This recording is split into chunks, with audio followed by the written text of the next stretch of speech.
I think the fact that my sentence was reconsidered, I think even when the judge sentenced me, I think more or less it was just he wanted to make an example of me, and I think that, you know, he wanted it in the newspapers to read that I was sentenced to 25 years. He even, you know, admitted that just because it happens a lot, so he even, you know, acknowledged the fact that he realizes that this sort of thing is not unusual. He said that it's not acceptable, and so I was made an example of, and you know, so I don't know that he was really that interested in understanding the science of it.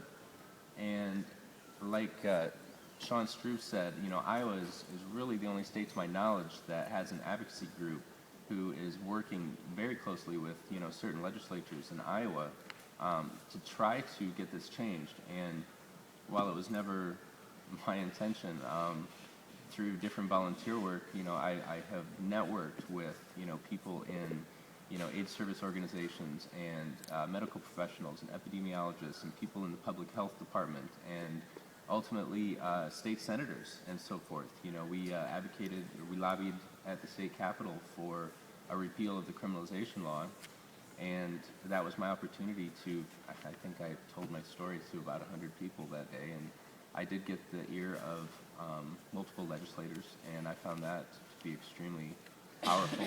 And I think Sean is actually, you know, beginning a documentary, and he, I believe, interviewed one of the state senators who seemed moved and, quite frankly, a little bit embarrassed, you know, that Iowa was imposing this. And, you know, if you did see the documentary, the trailer that he started, you can, it goes into greater detail the repercussions of, you know, the sentencing, even after I was released from prison, based on, you know, what the sex offender status and, you know, my restrictions on probation. And it's quite, it's all just draconian.